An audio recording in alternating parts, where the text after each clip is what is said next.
O sea que en esta sesión del club de lectura tampoco va a haber refrigerio. Tampoco No. va a haber ¿Y refrigerio. usted por qué no dio el pasado? No hubo mochilazo, no hubo mochilazo, pero hoy No. puede haber mochilazo. A ver, Heiler, ¿con cuánto pone pues para el mochilazo?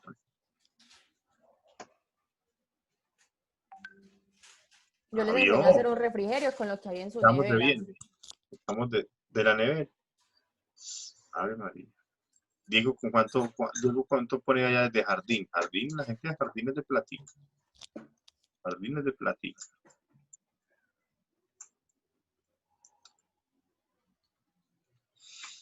Bueno, 7 de la noche. A partir de este instante, entonces, eh, tienen la Hola batuta ustedes. Natalia.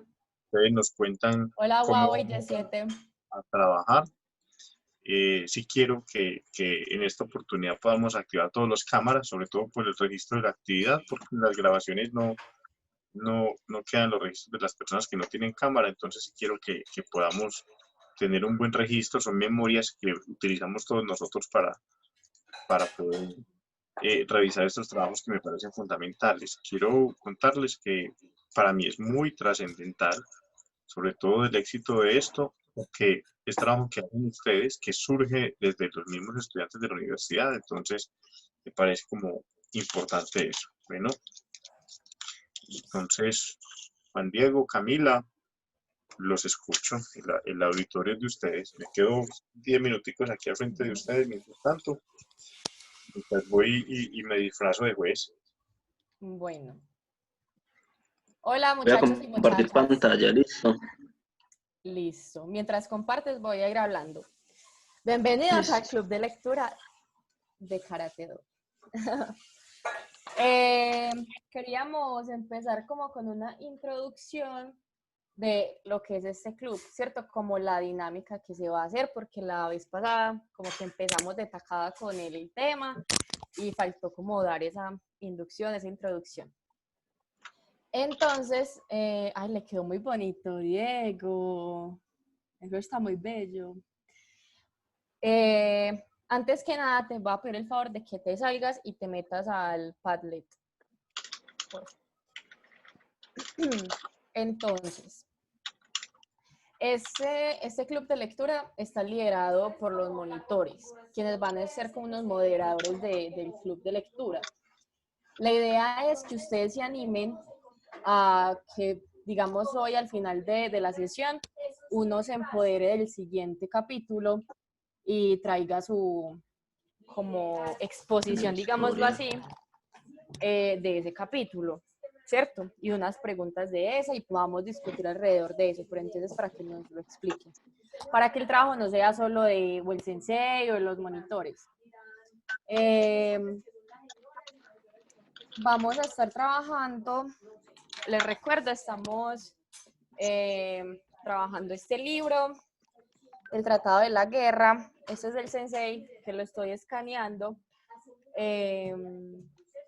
Y esas escaneadas las vamos a montar en la página que Juan Diego les iba a mostrar, que es liderada por Angélica, que ya estás aquí. Si quieres nos puedes explicar en qué consiste eso, pues el Padlet, qué es esto, con qué se come. Te doy la palabra. Vale. Bueno, esto del Padlet es una página que permite hacer algo como bitácoras virtuales, ¿cierto? Entonces permite organizar a modo de columnas pues la información que uno desee poner ahí, ¿cierto? Entonces, en la primera columna lo que hice fue poner PDFs varios. O sea, ahí, si ustedes ingresan, el Padlet está público. Pues no necesita contraseña ni nada. Y una vez ingresen en esta columna, lo que se va a encontrar son un montón de PDFs. Está el libro de los 5 anillos que estamos tratando en estos momentos. Está la Biblia del Karate. Hay otros PDFs que nos compartieron compañeros. Si ustedes desean compartir PDFs, me lo pueden compartir y ya yo lo subo ahí. Entonces, cada sesión lo que vamos a hacer es que se va a organizar por columnas. En la segunda columna lo que se encuentra es la presentación que hizo el sensei, se encuentra también pues, el escaneo de las páginas que se trataron y se encuentra la grabación de la charla. Entonces ahí en cada sesión va a tener su propia columna donde pueden encontrar toda la información. Interrumpo un momentico, qué pena, Angélica. Aquí tengo de pronto un material, podría ser escaneado, me parece importante este material. Pues no sé si Camila o Angélica sepan cómo escanear esa cosa o qué.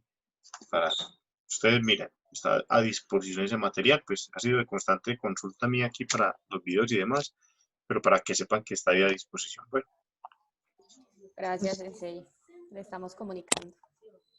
Sigue Angélica. Y no, pues básicamente eso. O sea, realmente la página, por un lado está la invitación que el que tenga PDFs, bien pueda me lo comparta para yo subirlo. Y por otro lado, ya saben que acá va a quedar toda la información de cada sesión de lectura que se haga. Y ya. Listo, gracias. Bueno, estamos, o sea, está el libro de los 5 anillos, el que aparece en internet, y además va a estar publicado el escaneo de este libro, que es el que estamos manejando, que es otra edición que dice el Sensei, que es especial y que tiene como unas adiciones ahí que sirven para comprender mejor este texto. Bueno, eso en cuanto a la plataforma que vamos a utilizar para que ingresen, lean, aprendan y compartan también cosas. Por otro lado, para recordarles, es un espacio para que conversemos. Entonces queremos que sea muy dinámica la sesión y todas las sesiones. Si tienen dudas, preguntas o algo para decir, para añadir a lo que está diciendo el expositor, que hoy va a ser Juan Diego, pero el otro viernes puede ser Luisa o puede ser Julie, si quieren. O sea, hoy vamos a determinar eso.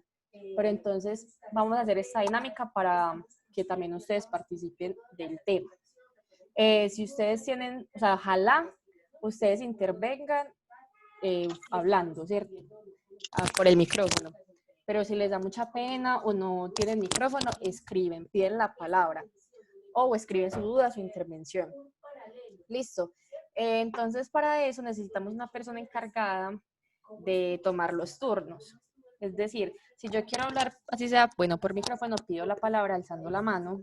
Por ahí hay una opción, yo no la tengo, no sé este computador qué, pero que es de alzar la mano. Entonces, necesitamos una persona encargada de ir tomando nota de quién tiene la palabra, para de pronto esperar a que intervenga Juan Diego y después de eso ya sí empezar como la discusión, ¿cierto? Que de pronto será alrededor de unas preguntas que sacó Juan Diego, que creo que sacó pues. Entonces alguien ya mismo, por favor, no puedo yo porque de pronto me salgo más temprano, que se encargue de anotar los turnos de quienes levanten las manos, por favor. ¿Quién dijo yo? Cami, si quieres yo me puedo encargar de eso. Que Listo, piden de la una. palabra por medio del chat y ya Ajá. yo voy anotando. Listo, de una. Muchas gracias. ¿Y ya alguna duda, algo que quieran decir, algo que quieran añadir? ¿O entramos ya? Discusión con Juan Diego. Bueno, de una, empecemos.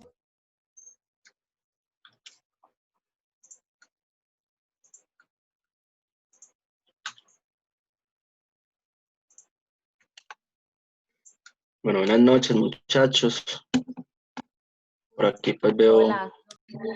algunos senseis. Buenas noches, senseis. Bueno, hoy vamos a discutir pues el tema del libro del agua. El libro del agua es pues el segundo manuscrito del libro de los 5 anillos, escrito por Miyamoto Musashi. Para los que no estuvieron hace 8 días y para los que estuvieron también, pero para refrescar un poquito, vamos a hacer un repasito pues de quién fue Miyamoto Musashi. ¿Listo?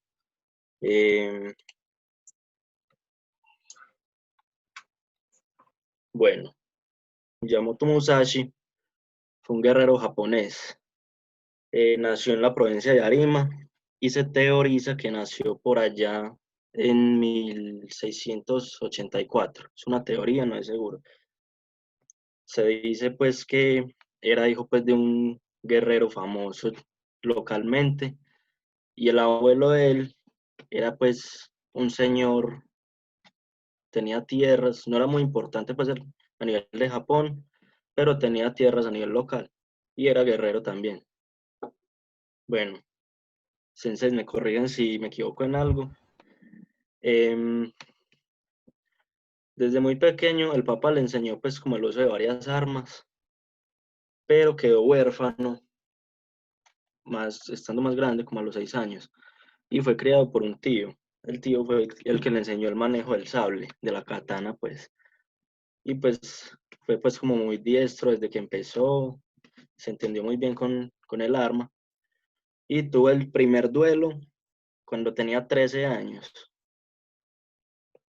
Retó pues a un maestro como de un pueblo vecino, y el maestro era reconocido porque era bastante teso pues también con el sable, era teso peleando. Y Musashi lo retó pues a una hora y en un lugar. Y el maestro llegó a esa hora al lugar, pero Miyamoto no llegó. Entonces, pues eso no pasa en Japón, eso era pues raro, porque el japonés es muy puntual y eso es pues como contra el código pues samurái, ¿cierto? Entonces va llegando Musashi 3 horas después con un palo en vez de katana, un palo que él mismo había hecho con un remo, le había dado la forma de una espada, era una espada de madera. Entonces el sensei estaba furioso porque lo habían hecho esperar y se le fue encima a Musashi pues con la katana y él lo que hizo fue que le esquivó el golpe y le dio un palazo en la cabeza y el maestro cayó muerto. Ese fue el primer duelo que tuvo. Se dice pues que nunca perdió un solo duelo en toda la vida, fue muy teso, pero en manuscritos de él mismo dice que él nunca se consideró un buen guerrero.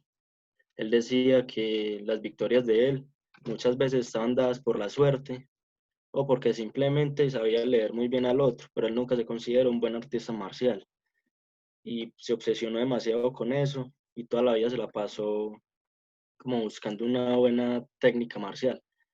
Entonces se dedicó a eso, se volvió un Ronin, o sea, un guerrero sin un señor a quien servir. Y eso era muy mal visto en la sociedad japonesa. Inclusive hoy en día eso es como muy, muy mal visto. Em, Él no se bañaba, vivía en la calle, no se peinaba, nunca se casó, nunca tuvo hijos. Sin embargo, adoptó creo que 2 niños, o 3, no sé. Bueno, en todo caso, se dedicó a eso toda la vida y murió en una cueva por allá, creo que al suroeste de Japón. Y a lo largo de la vida desarrolló varios estilos de lucha, de pelea, con distintas armas. Sin embargo, el que más transmitió fue el último estilo, y lo transmitió a través de sus hijos, pues de los niños que adoptó. Ese estilo es el Niten Ichi Ryu. Niten Ichi Ryu se traduce como la escuela de las dos espadas, o también se encuentra como escuela de los dos cielos. Bueno, esto era como una novedad por allá en Japón, ¿cierto? Como pelear con dos armas a la vez. Porque uno ve imágenes de samuráis y nunca va a ver que peleen con dos armas a la vez. O lo ve con la katana, o con el wakizashi, pues que la haga cortica, o con una lanza, pero nunca va a ver un samurái con escudo, ¿cierto? Como en el resto del mundo. Eso era pues como un acontecimiento allá ver a alguien con dos espadas.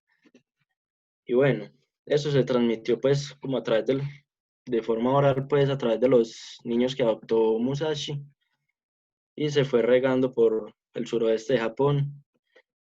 Todavía hoy en día existe, sin embargo no se practica mucho, solamente como en esas provincias chiquitas por donde nació Musashi.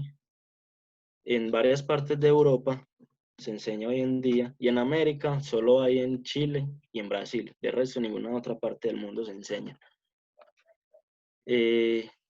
dicen pues que los secretos de este arte marcial solo se transmite a los estudiantes más avanzados de la escuela, pues.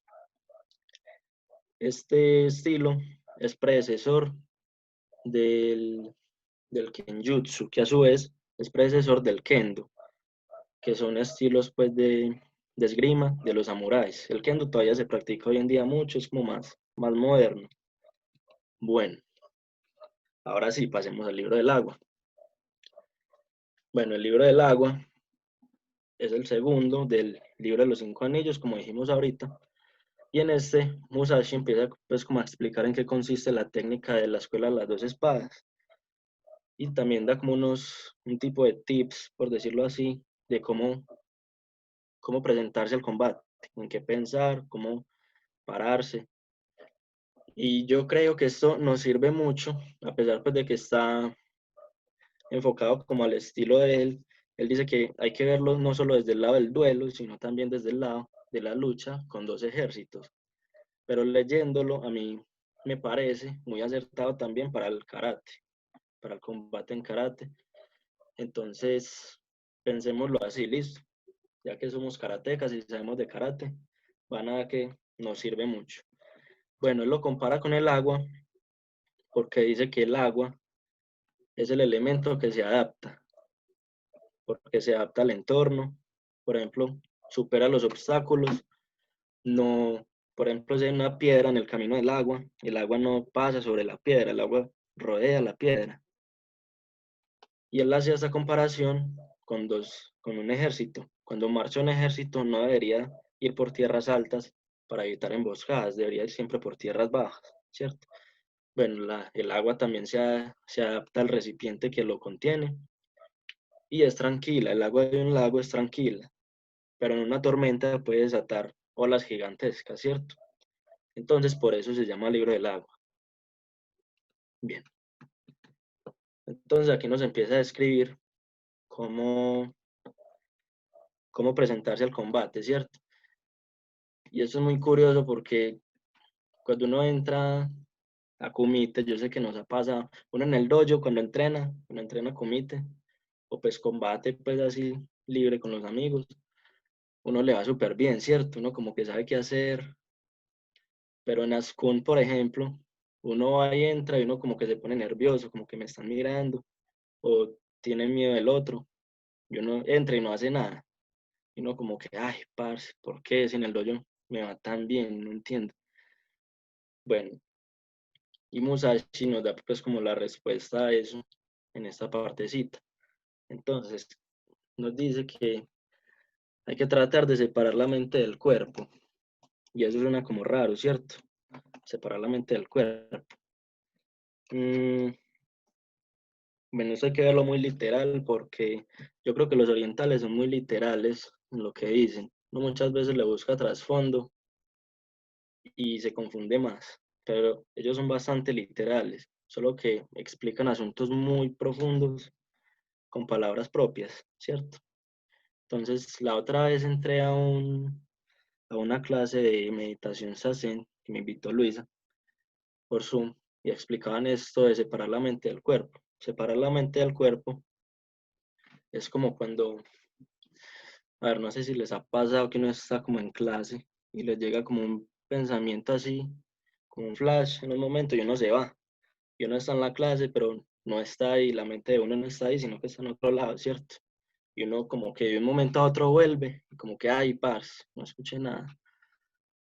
Entonces, eso es separar cuerpo y mente. Es como ver los pensamientos que pasen, pero yo estoy aquí en mi momento, estoy en la realidad, ¿cierto? No es ignorarlos, porque eso dicen pues que es como un error, tratar de ignorarlos, porque entre más los ignore, más se va con ellos. Entonces, como, sí, ve, dejar que pase, ¿cierto? Y esa es la actitud que hay que tener en combate. Bueno, entonces, por eso él dice, aunque nuestro cuerpo tenga miedo, nosotros no tenemos miedo, ¿cierto? Nuestra mente no tiene miedo porque está tranquila, como las aguas de un lago. Por eso la comparación con el agua, ¿cierto? Bueno, dice que hay que aprender mucho para dominar esto y tener un buen manejo de la técnica, de modo que podamos distinguir lo que es verdad de lo que es falso.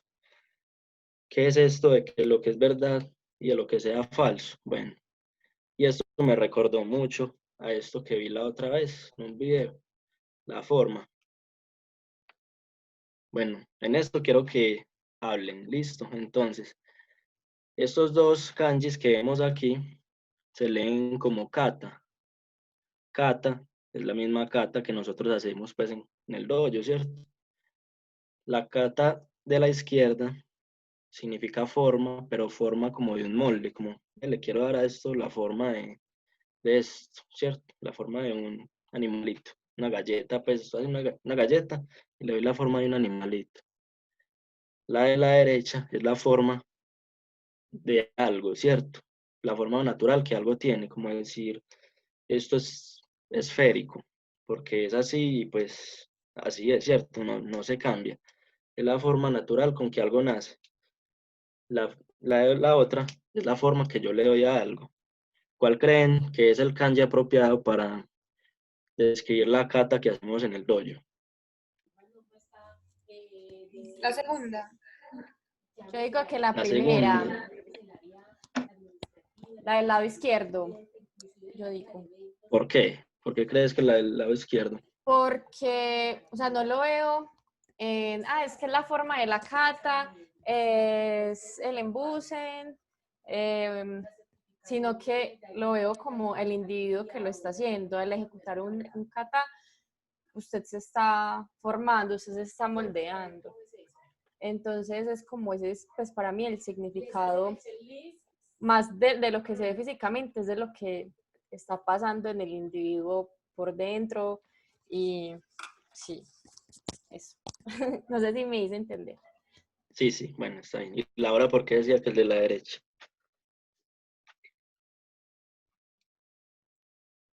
Estaba hablando sin el micrófono, perdón. Ah, Es que antes el de la derecha es el que yo había entendido como la forma que uno le da a algo. Porque si bien hay un embusen que uno aplica, también uno es el que permite que el cuerpo sea como ese vehículo de energía. Y pues siento que como cada energía es distinta, aunque todos hagamos el mismo kata, cada kata, si bien está bien ejecutado con la forma, va a tener una idiosincrasia.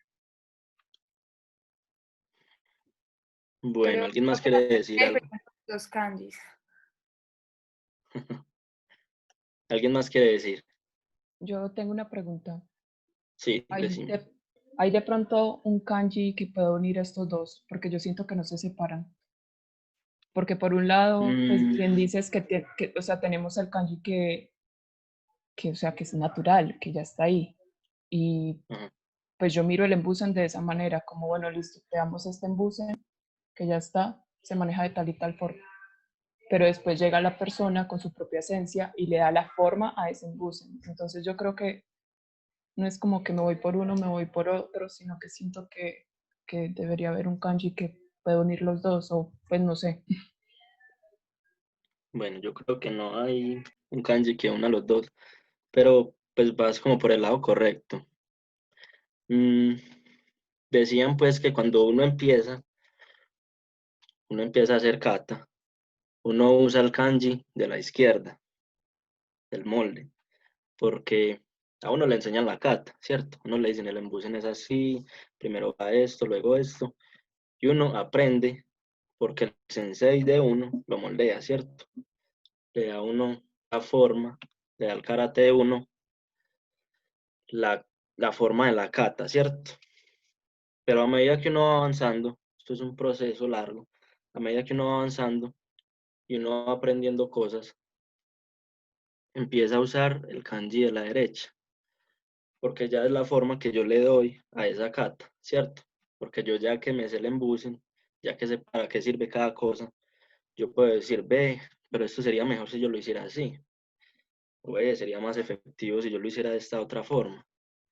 Entonces, mm, ya dice pues que es como el camino que uno sigue, por eso esta frase del Bushido que dice, aprende la forma, pero busca aquello que no la tenga, ¿cierto? Porque ya yo hago mi propia forma. mi propio carácter. Mi carácter es mío, ¿cierto?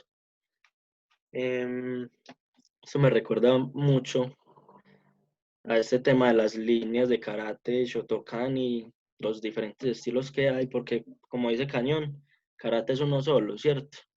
Las técnicas se llaman igual, eh, sirven para lo mismo, pero son diferentes, cambian, porque en algún momento alguien se preguntó, ve, sería mejor si yo hiciera esto así, ¿cierto?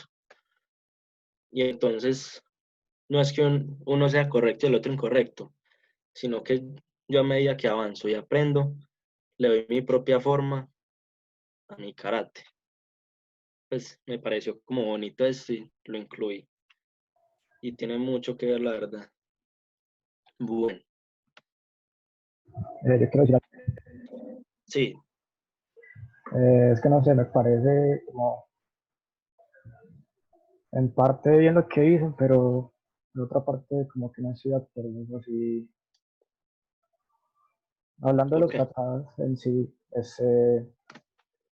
si nosotros empezamos a darle un significado propio, a hacerlo como mejor nos parezca o agregar movimientos o cosas así que no están determinados ya, también pienso que se pierde la esencia del karate como tal, cómo mantener una tradición. Entonces, mi parte en eso, como que no sabe.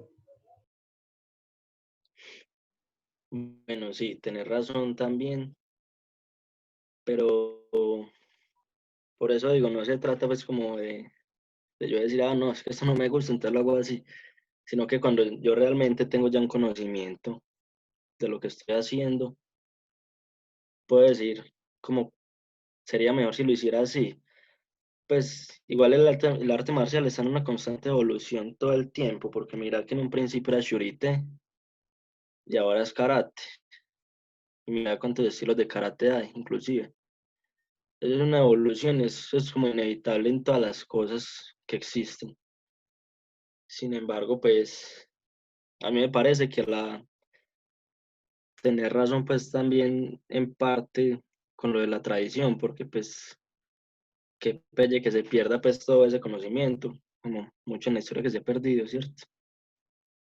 Pero es la evolución pues del mismo arte marcial es como inevitable a la larga, pues a mi parecer. Yo quiero No decir sé algo. quién, sí, De pronto no se refieran tanto al hecho de cambiar el kata y la forma, pero sí a la forma en cómo se ejecuta. Usted al inicio puede que no lo haga tan bien como cuando lo haga 10 años después.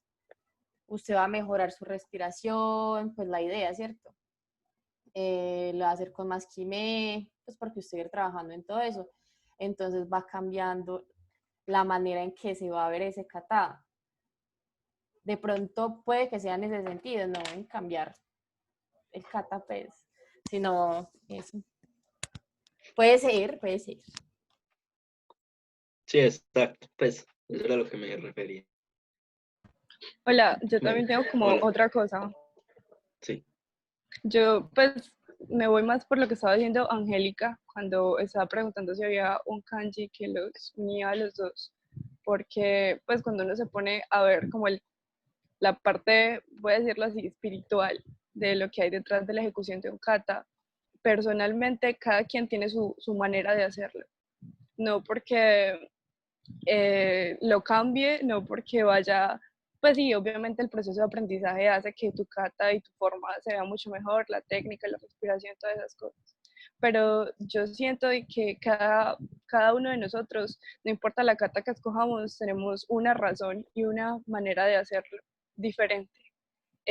Para algunos, no sé si para todos, pero para mí personalmente el kata ha sido una transición de conocer mi cuerpo, de cómo el movimiento se adapta a mí y cómo mi pensamiento fluye a través de la ejecución de una kata. Pues el control del miedo, estar pendiente de lo que hace tu cuerpo, de cómo la mente te controla cada parte de lo que tú haces. Entonces yo creo que también hace parte de eso, de que en esa manera cada quien hace la kata de una manera distinta. Creo que en esa parte también hay algo que yo pienso que casi nunca, prácticamente no se hace, es conocer como los principios o por qué se hacían las cosas así. El pensamiento de aquella persona que inventó Kata, que la hizo. Y a veces lo tomamos, creo que más personal, más a forma de meditación de uno mismo, que está bien, pero creo que los principios eh, prevalecen a veces. Pienso. Bueno, bien.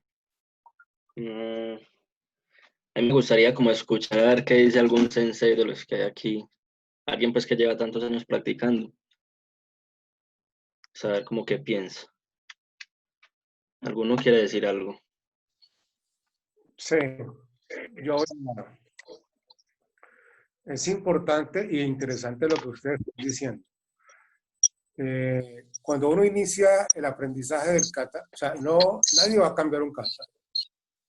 Ya los movimientos están prescritos, están predeterminados y de tantos años que llevan haciéndose, de pronto han evolucionado, pero los katas siguen siendo imperecederos, ahí están. Las personas que han participado tienen bien la razón, tienen claro la razón.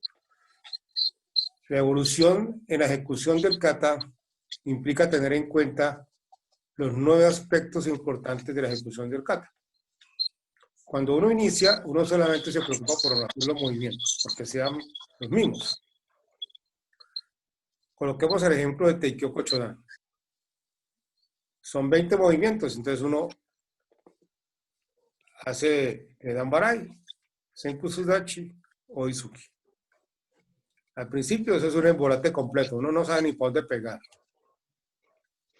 Cuando está en grupo, pues uno se mete por en el grupo, pero cuando está solo, que le toca enfrentarse a ese temor de que los demás lo están viendo. Solamente con la práctica empieza a perderse eso.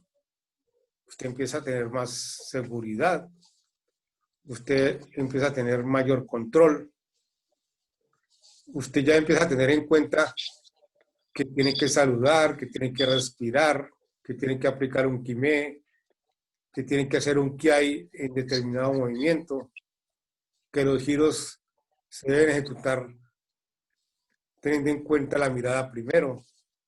Entonces, esa evolución es lo que hace que de pronto esos dos kanjis empiecen a unirse. La ejecución del neófito y la ejecución del experto. El experto, sin demeritar el tiempo, porque usted puede empezar a experimentar esa ejecución muy rápido.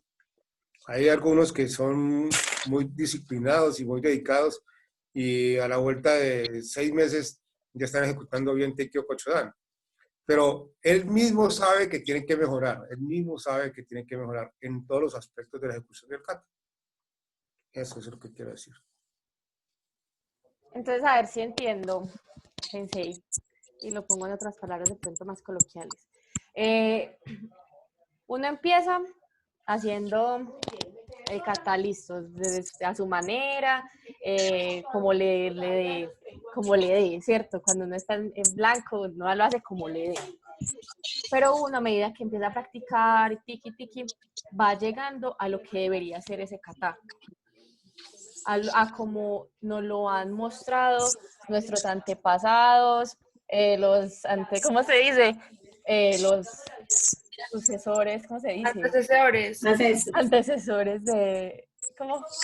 Ancestros también, Ancestros del karate y más atrás del karate, ¿cierto? O sea, que es como lo que debe ser, que es esa forma ya preestablecida.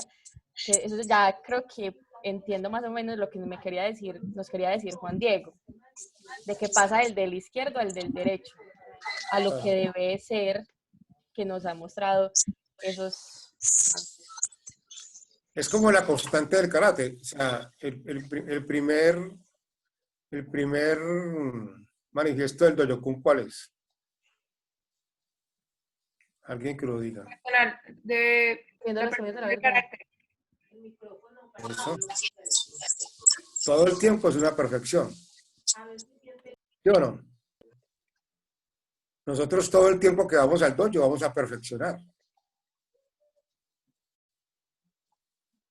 ¿Está claro? O sensei, Pues, Bueno, sigamos. Bueno, en todo caso, pues este tema es como muy complejo, ¿cierto? No es que yo tenga la respuesta ni nada. El pensamiento pues japonés es muy diferente al nuestro y pues eso se representa mucho en los kanjis, ¿cierto? Empezando porque son ideas y no sonidos. Debe ser complicadísimo aprender a escribir en kanji. Bueno, hacemos al cuerpo. Entonces nos dice Musashi respecto al cuerpo, que el cuerpo no debe estar ni muy tensionado ni muy relajado, ¿cierto? Y a mí muchas veces me preguntan más que todos los formativos, ¿cómo debo tener el cuerpo? Pues como qué debo sentir. Y pues en nuestra cultura como que no nos han enseñado mucho como a sentir el cuerpo, ¿cierto? Es como algo que se pasa muy de largo, cosa que lo oriental tiene como más desarrollado, más como la propiocepción y todos estos temas. que solo lo sentimos cuando nos duele.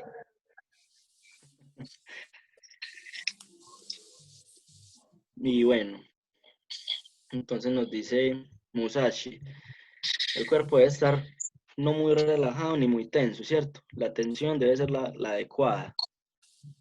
La columna debe estar recta, la cabeza bien erguida. Yo tengo muchos problemas con esto, por ejemplo. Yo tiendo mucho a bajar la cabeza, a encorvarme, a bajar los hombros. Y yo sé que lo tengo que mejorar, pero en medio de una cata se me olvida. Y pues vuelvo a estar encorvada siempre. Yo creo que es por lo mismo, porque desde pequeños como que no nos enseñan esto a sentir el cuerpo, ¿cierto? Como que es algo que se pasa muy de largo en nuestra cultura. Y uno ve gente en la calle que camina encorvada y ni se da cuenta. Y ellos creen que van derechos. Y uno les dice, estás encorvado, pero ¿a dónde? Y bueno, es como, creo que es más como cuestión de aprender a sentirnos un poquito. Nos dice también pues que la razón de ser de esto es que nuestros movimientos sean fluidos, no sueltos. Si estoy suelto, no voy a asestar un buen golpe, ¿cierto? Si son tensos, no voy a ser rápido, me van a cazar fácilmente. Bueno, Una la pregunta, mirada. Diego. Sí, señor. ¿Desde dónde consideran ustedes que debe tener tensión el cuerpo? ¿Cómo? No escuché bien, sensei, qué pena. ¿Desde dónde consideran ustedes que debe haber tensión en el cuerpo? yo digo que de la raíz, del chakra que nos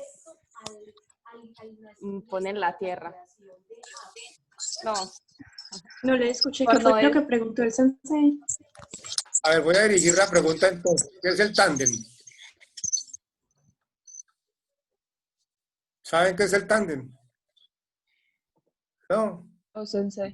Bueno, Pues yo tengo más o menos una idea que es básicamente la parte central de todo tu cuerpo. O sea, se ubica unos pocos centímetros abajo del ombligo y de ese centro es que sale tanto la energía como el centro de gravedad del cuerpo. Pues ahí es donde se da la estabilidad. No sé si es en lo correcto. Si no estás estoy en- mal, sí, ahí el segundo chakra. abajito del ombligo, 5 centímetros hacia adentro. ¿Sí? O sea, de ahí que uno tiene que aprender a manejar ese punto. Por eso cuando estamos en el joy, nos dicen ajuste la cadera y empújela hacia adelante, ¿cierto? Entonces, porque se empieza a despertar. Ese es el segundo chakra. Pues nosotros tenemos que empezar a despertarlo. despertarlo. ¿Cómo lo despertamos? Pues sintiéndolo todo el tiempo. Porque ahí es donde está el equilibrio. Ahí es donde tú te puedes mover con facilidad. Si tú no tienes esa conexión, siempre te va a costar trabajo moverte, siempre te va a costar trabajo enraizar tu posición, cualquiera que sea. El control y el manejo de ese punto es lo que te va a dar entonces la esencia en lo que estamos planteando ahorita. Ni muy tenso, ni muy relajado. O sea, el foco de la atención está puesto allí y de ahí se irradia hacia arriba y hacia abajo. Entonces ahí puedes escribir ese nombrecito en el chat. Tandem. Tandem. T-A-N-D-E-E-N.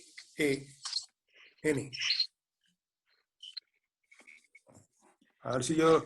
Es que a mí me mata aquí, pues usted con ese... Tandem. T-A-N-D-E-N. Eso, tandem. Listo, muchas gracias. Bueno, eso que dice el sensei me parece muy, pues es cierto.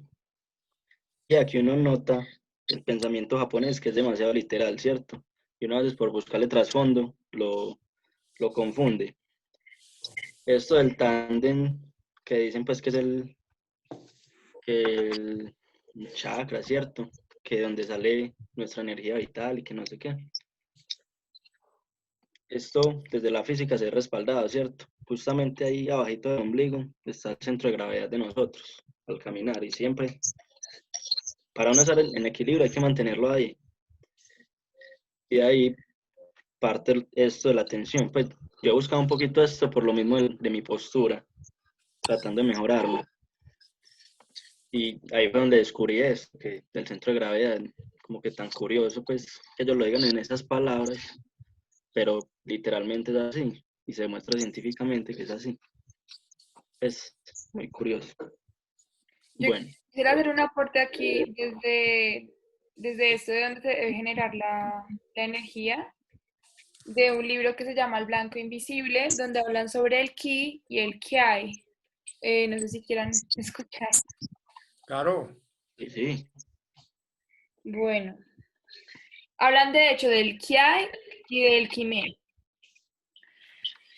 El kiai, vulgarmente llamado grito que mata, es de hecho el arte de dirigir, de proyectar el ki. Existen dos aspectos del kiai.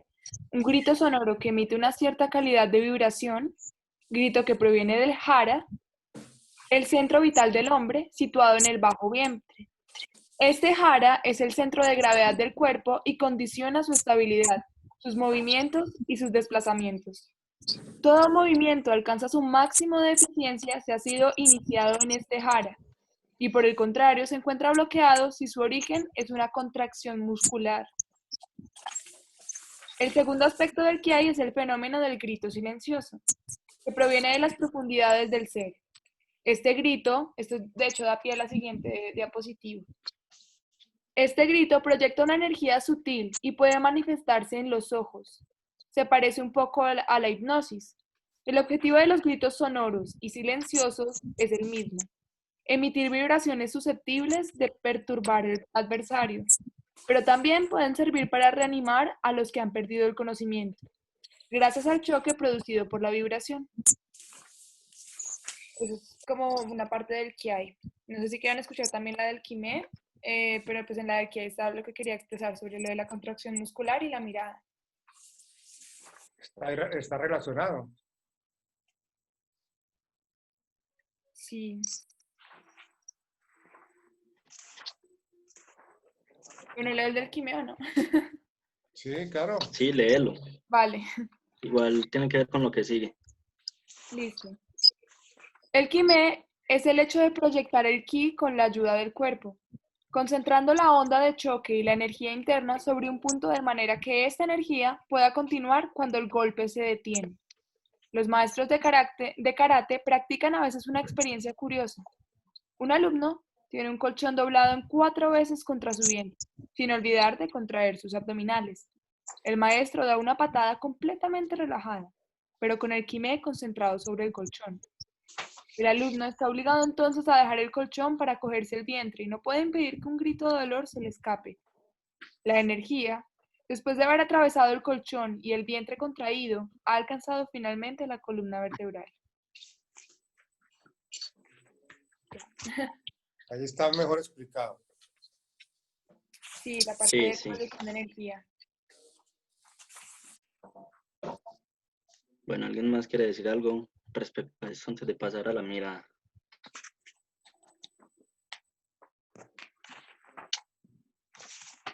Nadie. Está bien. Entonces la mirada. Bueno. Entonces, en esta parte nos dice Musashi que no se trata de ver, sino de observar. Es como ver nuestro entorno sin mover los ojos. O sea, esto es como lo que llaman visión periférica, ¿cierto? En nuestro vocabulario, pues. Es como que, aún teniendo los ojos quietos, yo sé que hay a los lados míos, ¿cierto? Como lo contrario, por ejemplo, cuando uno lee, uno está leyendo y uno está concentrado en las letras que está leyendo y se olvida de qué pasa alrededor. La visión periférica es precisamente estar consciente de qué está sucediendo a mi alrededor, aunque yo no lo mire directamente. Me recuerda mucho como cuando yo estaba empezando las primeras clases de karate y yo ya había mirado pues como algunos videitos por ahí de boxeo y cosas así, y en uno de esos había escuchado que hay que mirar como al centro del oponente. Y una vez en un ejercicio con Steven, nos pusimos pues así como frente a frente a tocar hombros en un calentamiento. Y entonces yo no hacía sino mirarlo al pecho, que porque era el centro, para poder ver todo, los brazos y que no sé qué. Y entonces me dice Steven, ¿qué me está mirando? Y yo, pues al pecho, al centro. Y yo, no. Me dice Steven, es que no es al pecho, es una mirada al centro que me abarque todo el cuerpo, que usted sepa dónde tengo mis brazos, dónde tengo mis piernas, de modo que pueda saber qué voy a hacer yo un instante después, ¿cierto? Y pues ahora me doy cuenta que es justamente lo que dice Musashi en esta partecita. También dice que la mirada de alguien va a hablar. Escuché un micrófono por ahí. Bueno, está bien. También nos dice en esta parte que la mirada es muy importante al momento de lanzar golpes, porque el golpe, cuando va acompañado de la mirada, es más fuerte y nos da más alcance pues también a la vez. Esto también me acuerdo una anécdota cuando estuvimos en Urabá, que Sensei Cañón sacó un judoka al frente, pues que era un ejemplo del Tsuki, y estaba hablando precisamente de la mirada. Entonces, y eso era un negro gigante, era altísimo, y entonces Yagi le dice, ponga el brazo al frente y no deje que lo mueva, y mire al frente. Y bueno, y el sensei, que mueve el brazo y no se movió, man, enorme, no se movió nada. Entonces le dice el sensei, es que vea, mira esas flores de allá, que de qué color son. Con en ese momento le movió el brazo y el man se fue con brazo y todo. O sea, le movió el brazo y el man se fue completo. Y eso es verdad, pues, ¿cierto? Uno lo puede comprobar fácilmente. Si uno no mira dónde está atacando, no libera todo el quimé. Eso es muy raro, pues. Entonces dice que es que como arte de brujería, pero pues yo no creo que sea brujería, ¿cierto? Algo Yo debe quiero ser. decir algo.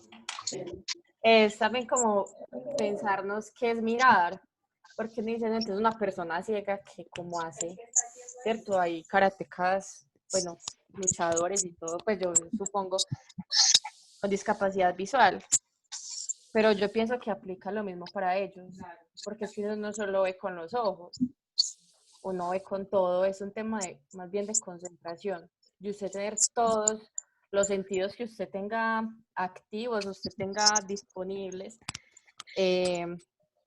para el entorno, ¿cierto? Pienso yo. Bueno, ahí sí, pues como que no sé, ¿cierto? Pues, aunque es cierto, alguien invidente, yo creo que igualmente puede, digámoslo así, puedes ver de alguna forma, ¿cierto? Y sí es como un tema de concentración. Pues la verdad no sabría qué dice el sensei en este caso. A ver, yo les cuento una anécdota. Yo estuve con un ciego en bachillerato y nos parábamos en la zona del bus a esperar un bus diferente. Él tomaba el verde, vivíamos en Cali, él tomaba el verde San Fernando y yo tomaba el amarillo San Fernando. Y cuando venía el amarillo yo le decía, ahí viene tu bus. Y me tocaba con ese palo y me decía, no, ese no es el mío, ese es el tuyo. Ellos tienen mayormente desarrollada la percepción, que es lo que a nosotros nos falta. Nosotros descuidamos la percepción porque tenemos los ojos y creemos que con ver es suficiente. Entonces, Musashi aquí está representando muy bien lo que significan las dos cosas. Alguien en un seminario dijo, hay que tratar de ver lo que no se ve.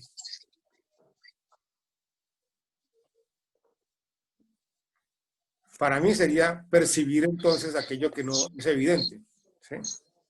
Lo que no está... Porque cuando uno está, por ejemplo, en un combate, uno puede ser engañado por el otro. Y esa percepción, si usted no la tiene clara, lo va a llevar a la derrota. Lo que usted decía ahorita al principio, cuando estoy en el dojo, yo estoy combatiendo, porque es que usted conoce a sus compañeros. Pero cuando usted llega a un torneo, usted no conoce a nadie. Entonces, eso a usted lo desequilibra. Si usted es capaz de sobrepasar ese equilibrio, ¿sí? Y en el factor del menor tiempo posible, interpretar al contrincante, usted puede ganar. El mismo Musashi lo dice en algunas frases que él tiene, ¿sí? Si te conoces a ti y conoces a tu enemigo, tendrás todas las oportunidades de ganar. Pero si desconoces a tu enemigo y te desconoces a ti, siempre tendrás oportunidad de perder. Esa sería mi apreciación ahí. Bueno, sí, yo creo que bastante acertada. Yo creo que como que sí captura pues como lo que Musashi quería decir, ¿cierto? Bueno. Bueno, eso es un video. Empieza de golpe el sonido, entonces les recomiendo que bajen el volumen un poquito para que no se vayan a asustar. Lo pongo porque de los videos que busqué como para poner, este es el que más representa como el estado mental que hay que alcanzar. Pongan atención como que se transportan como a otro entorno y pues bueno, ya van a ver. Bajen el volumen. Si se ve pausado o algo me dicen, o si no se oye.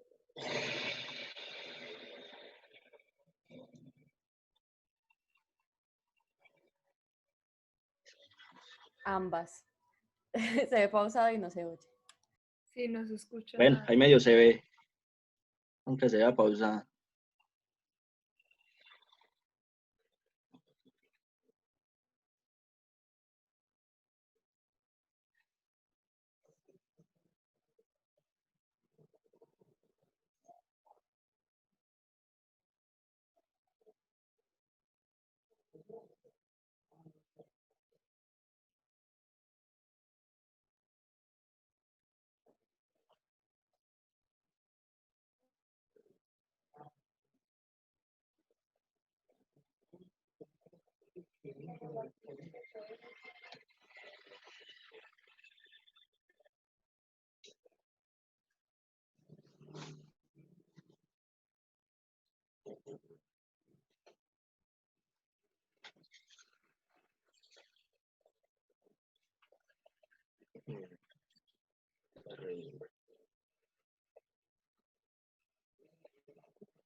Bueno, ahí se acaba pues.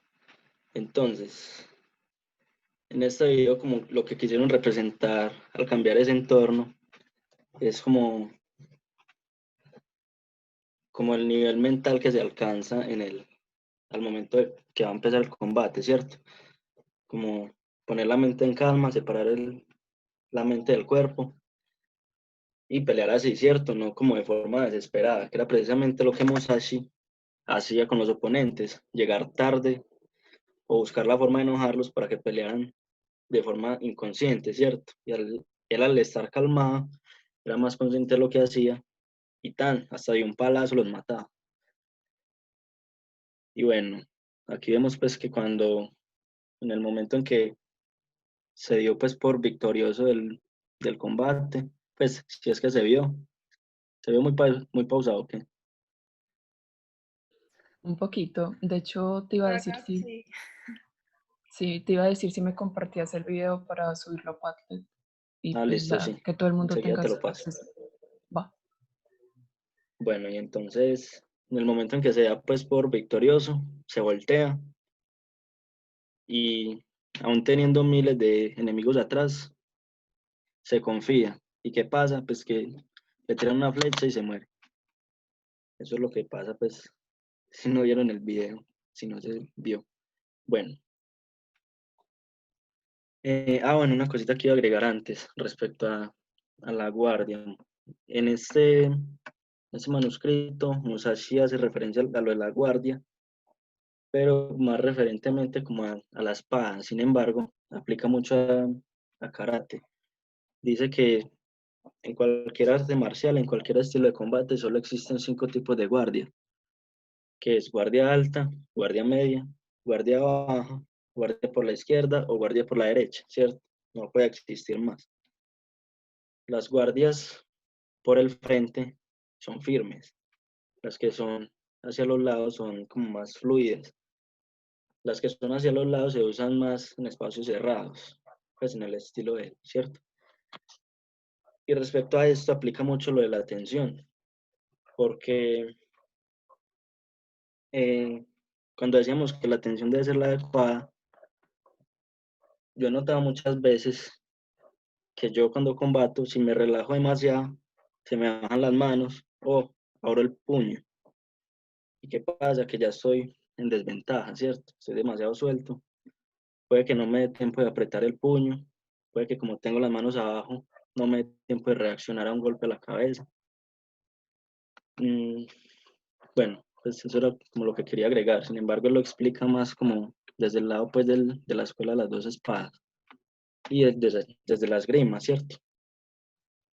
Bueno, aquí llegamos a esto pues de quise ponerle ese título de fluir como el agua, que es una frase, no me acuerdo de quién, creo que fue una coach. Y esta frase de Musashi que dice, si el enemigo quiere bosque, dale mar. Si quiere mar, dale bosque. O sea, si mi enemigo es bueno peleando en espacios abiertos, veámoslo como dos ejércitos, ¿cierto? Si un ejército es bueno peleando en un espacio abierto, como en una costa, digamos, al lado del mar, ¿qué voy a hacer yo? Obligarlo a pelear en un espacio cerrado, en un bosque, por decirlo así. Eh, Ahí no va a tener la opción de correr en línea recta mucho tiempo, va a estar en desventaja, ¿cierto? Y no se va a sentir bien. Por el otro lado, si le gusta pelear en espacios con muchos obstáculos como un bosque, yo le impongo un espacio abierto, donde no se pueda esconder, no pueda tener ventaja, pues. Pero por otro lado está que yo me tengo que adaptar a los dos, de ahí lo de fluir como el agua, adaptarme a cualquier entorno en que yo esté.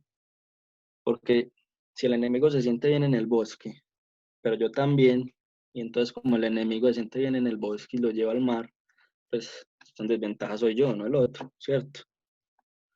Entonces lo que debo hacer yo es adaptarme a cualquier entorno, ¿cierto? No preferir alguno de los dos, sino adaptarme a cualquiera y llevar al otro fuera de su zona de confort. Y bueno, ¿alguien quiere agregar algo antes de pasar como a las preguntas? Está súper linda la presentación que la hizo. Gracias, la hice yo. Está súper bonita. Gracias. Bueno, alguien sensei, alguien de judo, nadie de judo ha hablado y veo gente por aquí de judo. ¿Alguien quiere hablar? Yo quisiera preguntar una cosa a los que están aquí. Sí, señor. Esto que estamos viendo, ¿cómo lo aplicamos en la vida diaria?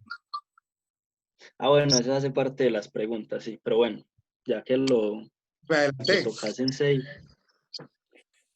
ya que lo tocas sensei, pues sí, hablemos de eso de una vez. Me gustaría mucho como que, si se puede, todos habláramos. Eso es lo que experimentamos, ¿no? Sí.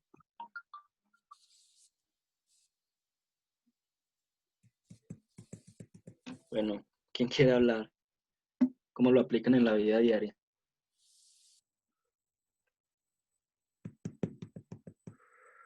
Cuando fijamos, Camilo. cuando fijamos No. un propósito en el entrenamiento, por decir algo, yo me voy a aprender una kata. Entonces presto toda mi atención, utilizo todas mis herramientas y le dedico tiempo. ¿Cierto? Pongamos que yo en mi vida diaria quiero presentar un proyecto para mi vida personal. Pues aplico lo mismo. Hago uso de lo que yo sé, le dedico el tiempo suficiente para que salga bien y me proyecto en esa meta con efectividad.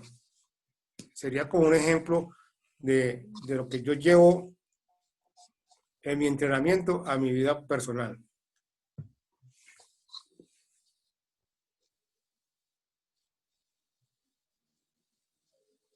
Bueno, y alguien más, por ejemplo, en algún detallito pequeñito del día a día, ¿cómo lo aplican? Yo, por ejemplo, cuando salgo a la calle, con tanta inseguridad para las mujeres en estos momentos, pues antes de la cuarentena, sí, como estar en ese estado de alerta, de conciencia del entorno, y varias cositas de ahí. De cómo debe estar el cuerpo, relajado pero igual apretado en cierto sentido. Pues porque uno, no sé, es como sentirse en cierta amenaza en ese ámbito. Mantener el estado de atención. ¿Cómo? Mantener el estado de atención. Ajá. Bueno, esto que vos decís, Camila, lo había leído yo, creo que en los 20 principios del karate, que decía algo parecido, como que cuando salgas a la calle, piensa que hay 1.000.000 de enemigos a tu alrededor. Pues como que siempre que salga a la calle, estar como prevenido, estar siempre en Sanshin, siempre como atento a qué hay a mi alrededor, qué puede pasar.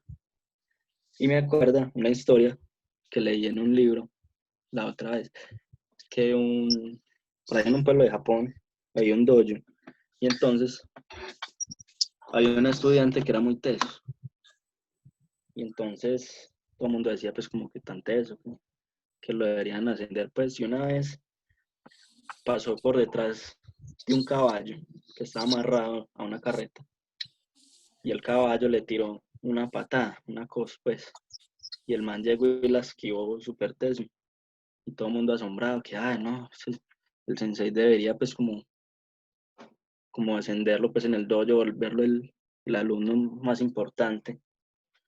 Y entonces todo el mundo como atento a ver qué pasaba, y el sensei lo que hizo fue que lo echó del dojo. Y todo el mundo como que, pues, ¿por qué? Que es el sensei tan raro que pensara. Es que bueno, entonces vamos a ver qué es lo que hace.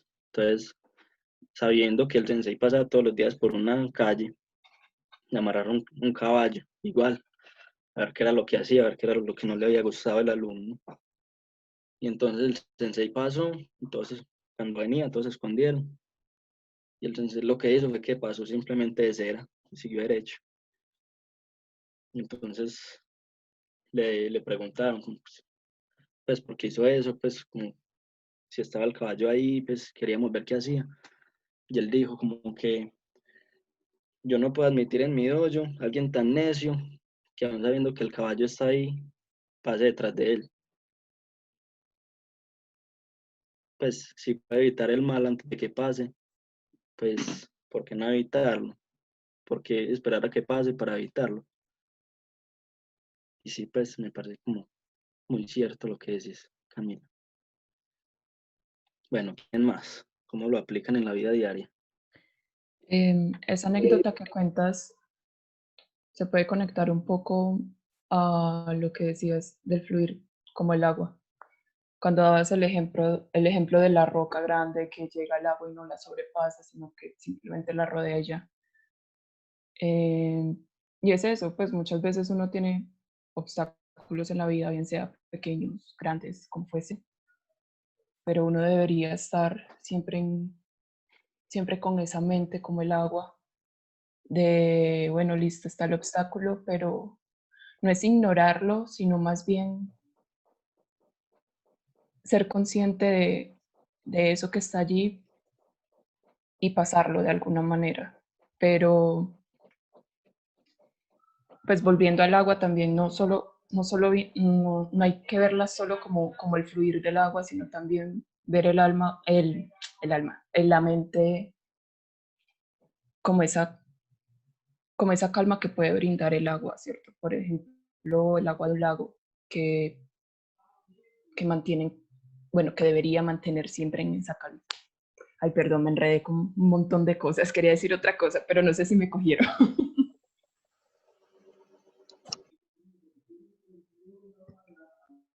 Bueno, está bien. ¿Quién más? ¿Alguien más? Me confundí, Angélica. Ah, bueno, Angélica, si querés como aclarar un poquito tu... Sí, o sea, básicamente aclarando todo ese enredo que dije, creo que se me da más fácil explicarlo cogiendo palabras japonesas, que es lo que ya varios conocen acá, que es como el Mizuno Kokoro y se me olvidó Mushin no Shin. no, no es el Mushin no Shin. Es Suki no básicamente, Kokoro. no, es básicamente cuando se habla del agua, como tener la mente en calma como un lago, que a pesar de que llegue algún obstáculo, por ejemplo, en un lago, si le cae una piedrita, puede perturbar el lago un poco, pero al instante entra en esa calma, en esa quietud. ¿Hasta ahí voy bien? Pues sí, voy claro. Sí, sí, yo creo que sí. Está claro hasta ahora. Sí, eso por un lado, pues por el lado de mantener la mente en calma como el agua. Pero no, yo creo que voy a seguir redundando. Yo creo que mejor dejémoslo así. Bueno, está bien. Va. Bueno, alguien más, Sensei, o el que quiera, quien quiera puede hablar, sin pena, que estamos entre familia, ¿cierto? Todos sabemos que estamos como en familia aquí. Bueno, yo pensaba que, que estamos acostumbrados a siempre estar recibiendo estímulos muy fuertes. Entonces, como muchas veces no sentimos el cuerpo, a menos de que sea un dolor muy intenso o un placer muy intenso. Y es como aprender a también sentirlo en estados más calmados. Y creo que eso también se ve reflejado, por ejemplo, en la manera en la que uno sube escaleras o la manera en la que uno se agacha. O sea, uno muchas veces no es consciente de la inclinación de las rodillas o cómo ese peso se está pasando de un pie al otro. Y siento que cuando se tiene conciencia de eso, por ejemplo, lo he sentido mucho al calentar. Muchas veces cuando estoy calentando y me quedo en joy, siento que caliento más cuando estoy activa en el joy que cuando estoy corriendo, cuando estoy trotando. Entonces siento que también es como un estado de conciencia el que permite que esas pequeñas sensaciones se vuelvan intensas o ni siquiera que se vuelvan intensas, sino captar en esas cosas mínimas, la importancia, lo complejo de lo simple.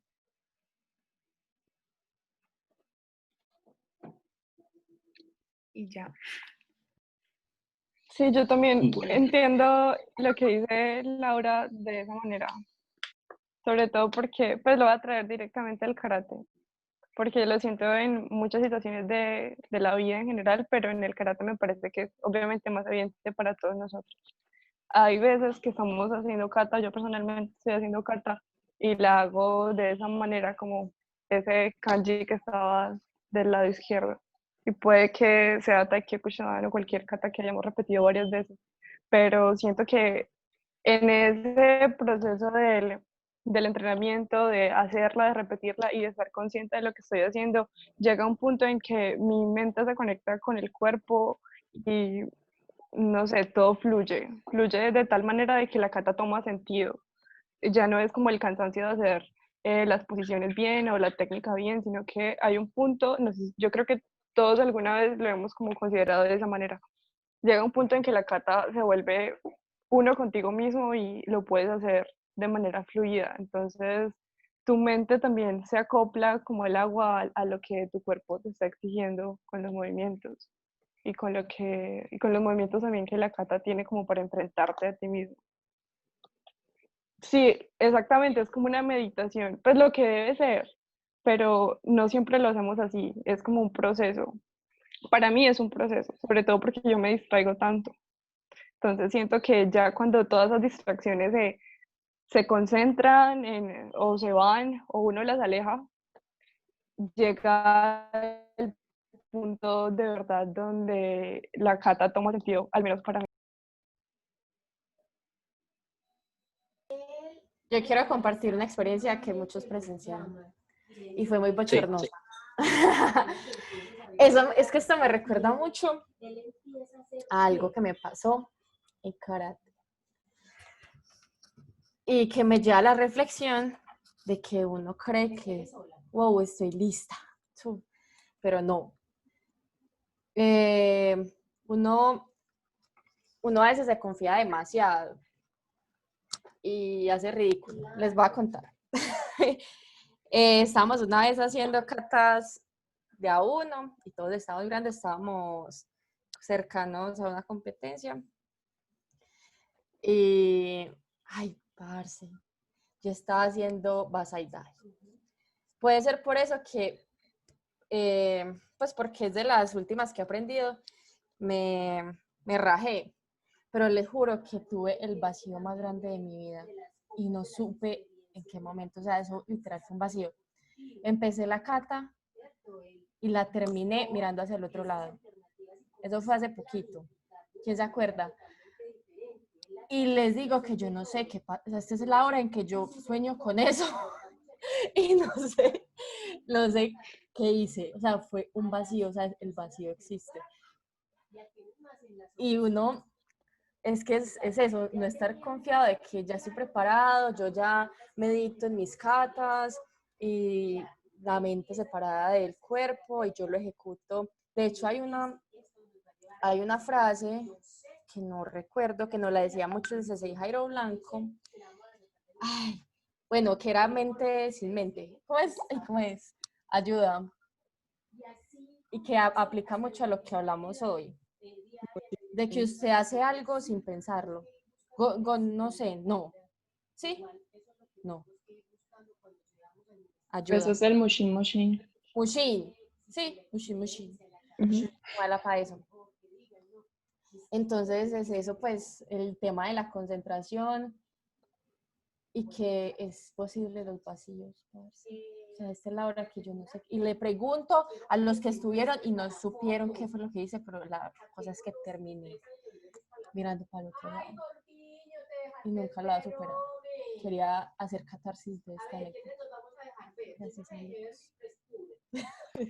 Sí, es una desconexión horrible, creo yo, muchas veces, solamente en el dojo, pues obviamente uno lo siente más cuando está en público y otra persona se da cuenta de lo que estás haciendo, pero a veces yo estoy entrenando o practicando cualquier cosa y yo luego cuando termino me doy cuenta como qué es lo que estoy haciendo, porque estoy haciendo así. Incluso en los entrenamientos que hemos tenido virtuales, yo soy, pero si ellos empezaron de un lado, sobre todo porque a mí se me hace muy difícil diferenciar la derecha de la izquierda, si ellos empezaron de este lado, porque yo terminé del otro lado, pero es porque me estoy poniendo, pues yo le pongo atención a muchas cosas, como si se ve bien la cámara o puede que no esté pensando en nada, pero definitivamente no estoy presente en lo que estoy haciendo. Y más que ese modo de espejo es súper complejo. Siempre dicen Hidari y uno se ahí, súper confundido.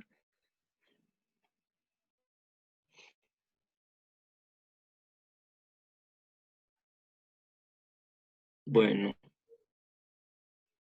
me gustaría como escuchar qué dice la sensei Laura, que ella y yo hemos hablado bastante de esto, pues lo tomamos pola y así, y que la veo por acá como toda lista, toda preparada. Pues ya me cambié porque me van con los cuerpos hechos. Literal, no, yo estaba entrenando ahorita, entonces pero llegué tarde. Entonces no sé pues bien qué era al inicio, pero ahora que comentan pues esto de como de la percepción del lugar, de lo que estamos haciendo. Y recuerdo mucho una vez que desde Jairo Tejada, hace ya algunos años, yo creo que por ahí unos 5 años que vino, incluso entrenamos en el primer o en el segundo dojo que fue ahí en Artes. Sí, sensei Jairo Tejada me corrige si no es así.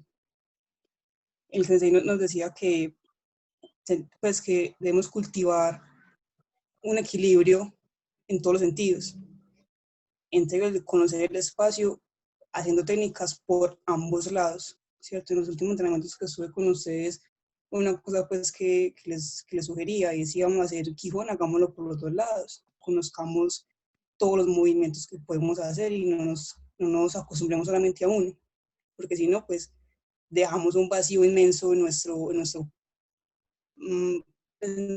actuar del Mushin no Shin, ¿cierto? Que no es un vacío como que pues, no sé qué hice, sino simplemente actúo y ya. Pues, y ya, eso es lo que tengo para compartirles ahora.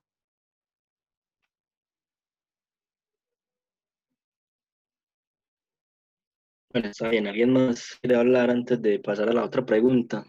Yo tengo una pregunta. Lo que pasa es que con este Sí. nuevo concepto, para mí, que es el Mushin Mushin, de mente sin mente, ¿cómo es ese proceso? Pues, porque también hay un término que es Kyo, pues uno dice entra en Kyo, entonces no sé si es como, ¿cómo separar esas dos cosas? O sea, como el estado de desconcentración, que yo lo describiría como Kyo, y ese estado como de concentración profunda que no sé qué hice. Entonces,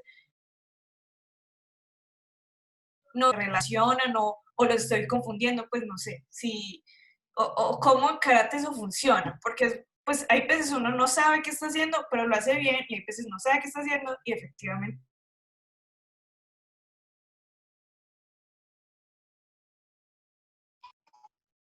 Pues yo sí diferenciaría de esa forma los dos conceptos como tal, pues de la parte conceptual. El Kyo es el estado en el que Kami entró en aquel momento y no supo qué pasó y terminó la kata pues, en una posición que no era y no entendió cómo llegó hasta allá. Eso es estar en Kyo, ¿cierto? Ni siquiera entendés dónde estás. El Mushin no Shin es cuando vos estás en una batalla, en una guerra, vos no pensás, ay no, espere, es que él me va a atacar con la mano derecha, yo voy a hacer esto. No, se actúa. Usted se adelanta el movimiento, usted hace lo que tenga que hacer para defenderse de él, pero usted está concentrado en la batalla. Ahora, ¿cómo llegar a esos estados?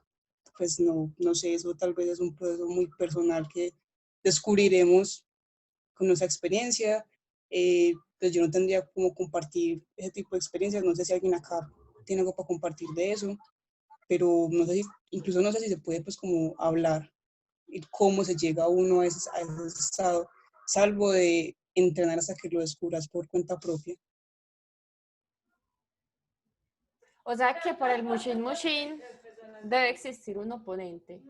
Yo dije, uno y decir, ay, yo tengo Mushin Mushin, pues yo hago eso. Es porque lo hice en una pelea o algo, o sea, con un contrincante. O puede ocurrir estando uno solo ejecutando, por ejemplo, un kata. Pues sí, de hecho. Por Sí. ejemplo, pues yo pongo un ejemplo, no sé, por ejemplo, en un examen, que nosotros sufrimos de una ansiedad increíble en un examen. Si vos te pones a pensar en absolutamente todo lo que hiciste para estudiar para este examen y llenarte de pensamientos, se te va el tiempo, te confundís, un montón de cosas, pero simplemente estás en la batalla. Pues ahora cuando yo hablo de batallas, hablo de cosas como más personales o más, no sé cómo decirlas, porque nosotros yo creo que jamás vamos a ir a una guerra real, a una guerra con armas. Yo creo que nadie de acá va a ir a una de esas nunca. Entonces los conceptos ya se tienen que contextualizar a nuestro momento. Y nuestro momento es la universidad, la familia, la pareja, no sé, los amigos, un montón de cosas en los que ahí aplicamos el Mushin no Shin. Yo creo que, a ver, comparando pues lo de Kyo y Mushin, yo creo que el Kyo es un estado de desconexión total, pues como cuando uno, como lo que decíamos ahorita, estoy en clase y pienso en algo, me voy, se me olvida que estoy en clase y estoy en otro lado. Mientras que yo creo que lo de Mushin, lo de mente sin mente, es más como en el instante, no es como estar desconectado, sino como no darle muchas vueltas a eso. Yo creo que, a ver, un ejemplo es como cuando en colombiano, pues, en idioma colombiano, o cuando uno le dicen, parce, hágale sin mente. Yo creo que se refiere más como a eso.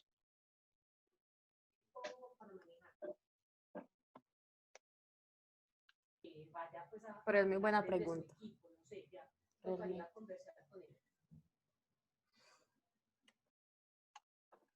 Bueno, y ahora pasando a la otra pregunta. Ya hablamos pues de la vida diaria. ¿Cómo aplican eso en karate? Porque en el momento del combate uno no está pensando todo el tiempo en esto, ¿cierto? Uno no tiene tiempo muchas veces. Entonces, ¿cómo lo aplican o experiencias que hayan tenido? Como que, esto era así, y apenas me doy cuenta y lo haya hecho al contrario, lo haya hecho de otra forma. ¿Cómo lo aplicarían o cómo lo ven?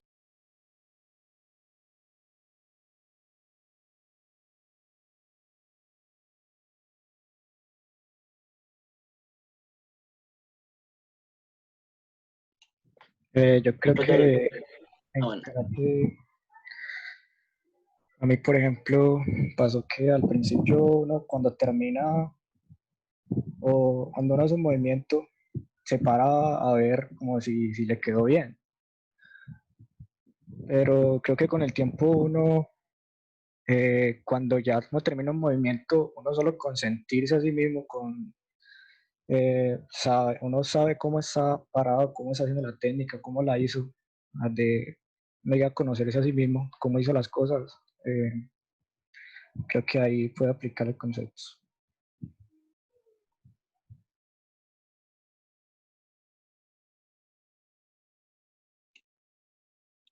sí es cierto. Por ejemplo, yo la otra vez hablaba con Cristian Medrano, que pues, nos pusimos a hacer combate libre, pues no comite, sino pues combate, como si estuviéramos en la calle, pues allá afuera del dojo.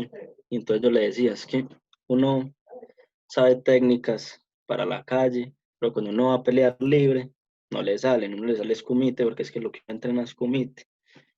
Y uno intenta hacer otra cosa en el momento y no le sale, porque es que pues uno no lo entrena, no le da, y, pues tiene como mucha relación con esto que decía Cristian también. Uno al principio como que se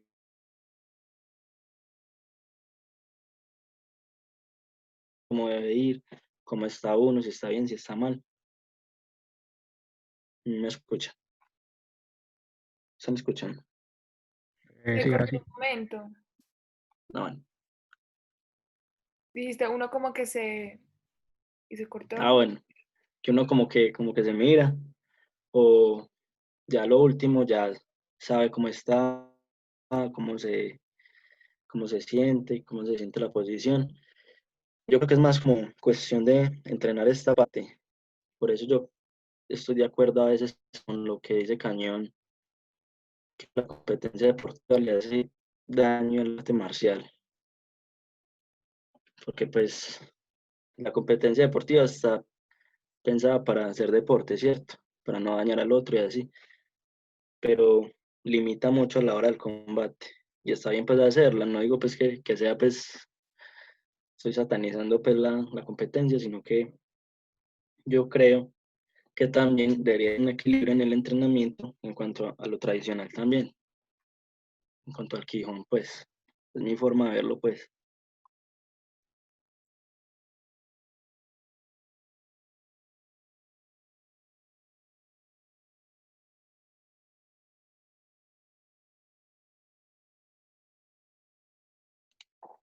Bueno, alguien más, no sé si ya están callados, si se me cayó el internet.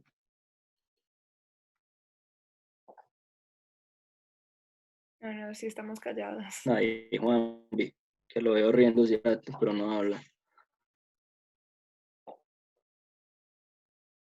Por la hora que iba a hablar, con confianza. No, yo dije que sí Por estábamos Laura Giraldo. callados. Ah, ya. Yo quería decir algo que nos enseñó el sensei Jairo el miércoles pasado, que yo no tenía ni idea. Pues siempre a uno le dicen Mokutsu, entonces uno se imagina meditar, pero él nos explicó que Mokutsu era pensar en el entrenamiento. Y eso para mí fue como en serio, como que le dio un poquito más de sentido a eso de sentarse a reflexionar. O sea, no necesariamente dejar la mente libre de pensamientos, sino reflexionar acerca de lo que se acabó de hacer y qué cosas hice bien, qué cosas hice mal. Entonces, me parece muy chévere que se una como todo, que se haga como esa fusión entre mente, actividad y qué se puede mejorar. Entonces, eso pues como de cómo aplicar esos conceptos, me parece muy chévere.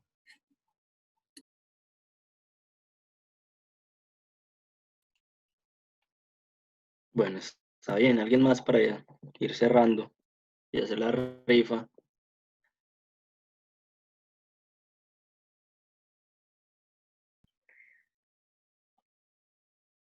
Nadie. Nadie quiere hablar. Bueno, una última cosita, pues.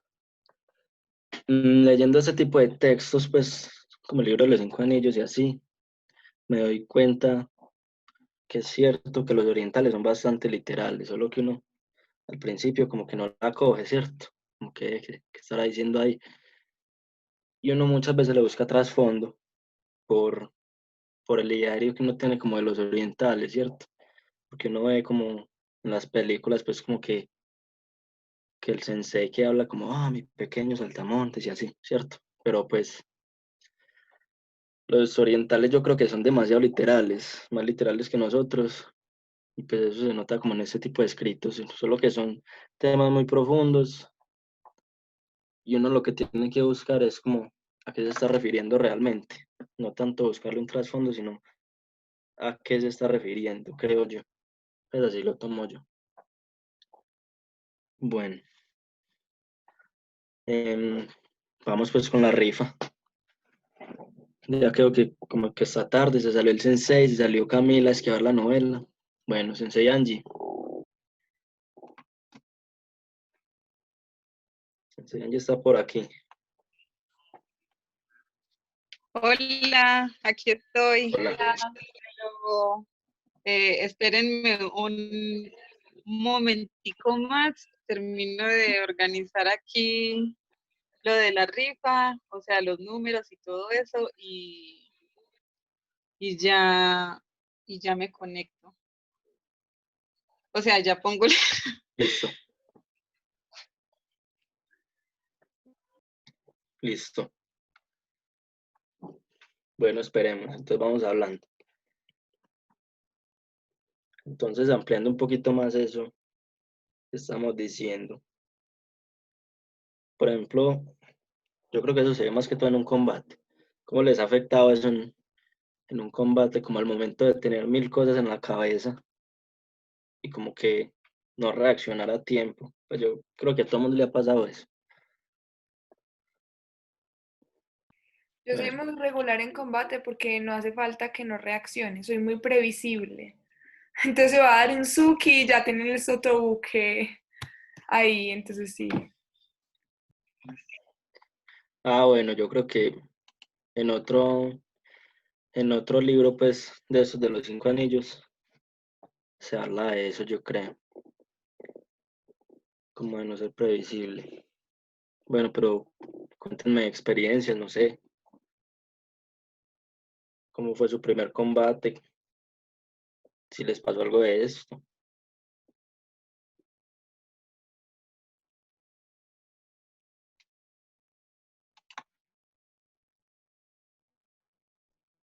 Juanpi, ¿por qué no habla? Desde hace rato lo veo ahí Solo quiero la riendo rifa. sin nada que habla.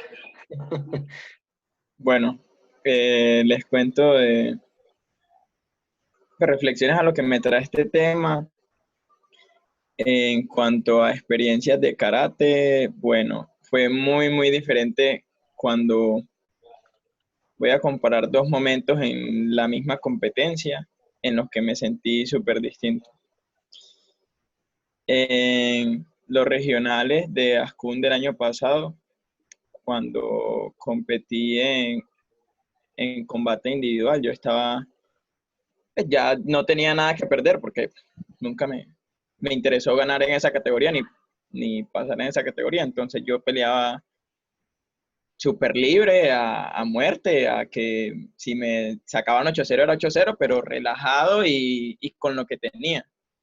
Mientras que cuando competí en combate por equipos, yo sí era muy como preocupado de lo que yo mismo debía darle al equipo y también me daba muchas vueltas la situación del equipo respecto a los otros. Entonces, en primera ronda, eh, de esos combates por equipo, perdió el primero de la ODA y luego iba yo y ya entonces ya entré muy, muy mal, o sea, como pensando, no, nos van a, nos van a volar de una vez y en primera ronda y todo. Y yo iba ganando el combate y todo y por tener esos pensamientos de, pucha, qué rabia, que aunque yo gane, vamos a perder, me vino una aura al ojo y casi me deja en el piso y fue lo más memorable que me llevé de Ascun porque me quedó el ojo bien morado. Entonces, sí tengo como esa distinción que conversamos hoy de cuando tienes tu ambiente, cuando haces lo tuyo y actúas con lo que tienes, y cuando ya tienes muchas dependencias en la cabeza que te nublan y que no logras transformar el ambiente ni nada, ni te concentras y te cae la aura en el ojo. Entonces, ya, mi aportecillo.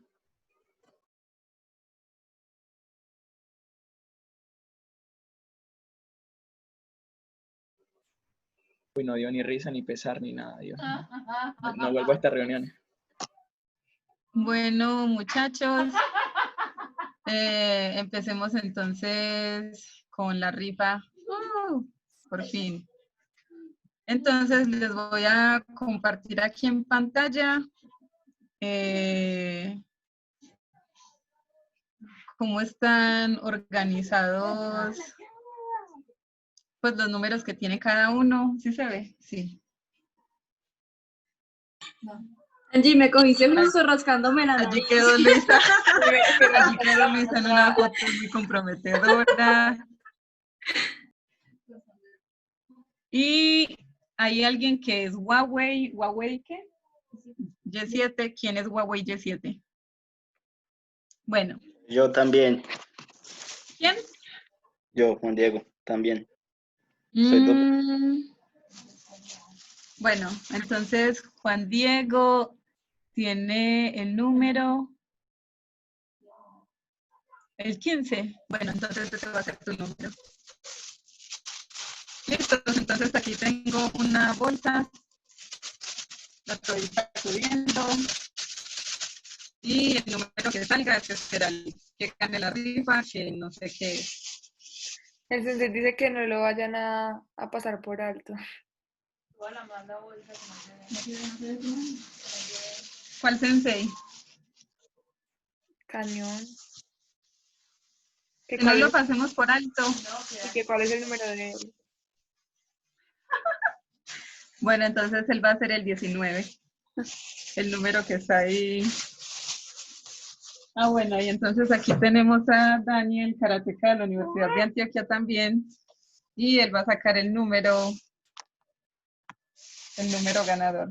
Dani, saca un número, por favor. Muéstralo en la pantalla.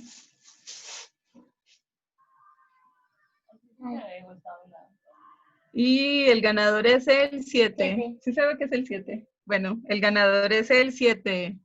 Cristian Medrano. ¡Woo! Primera vez en la vida que me gano una rifa. Y listo. Eso es todo.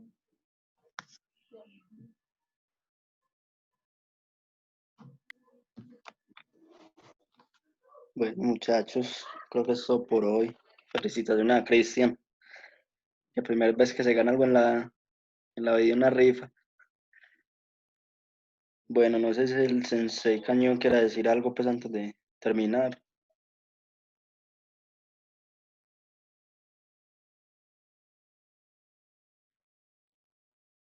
Sensei, se conectó nomás para la rifa.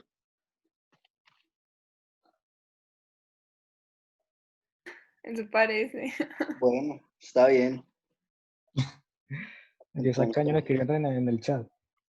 ah, bueno. A ver.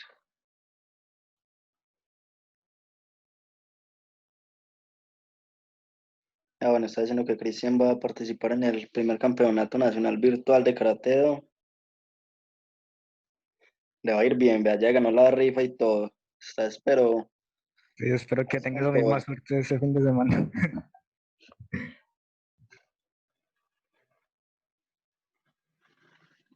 Bueno, muchachos, y creo que es todo por hoy. Que estén bien. Gracias. Hasta luego. Chaito, gracias. Chao. Chao, suerte, Cristian. No, suerte no, éxitos, éxitos.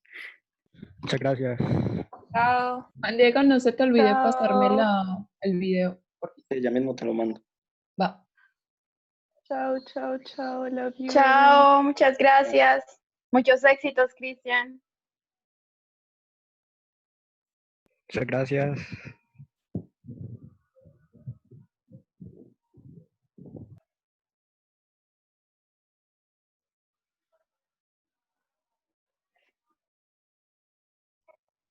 Sabe que me dé las polas. Chao, pues. Ay, mía. Las paga. ¿Cuáles polas? Chao. Ah, chao.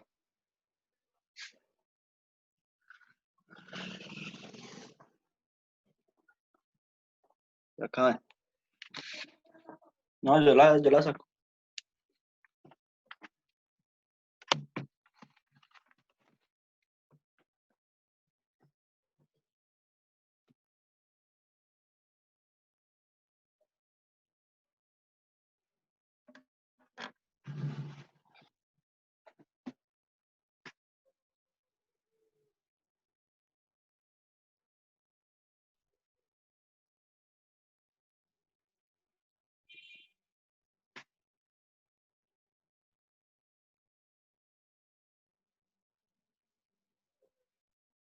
No sale, pues.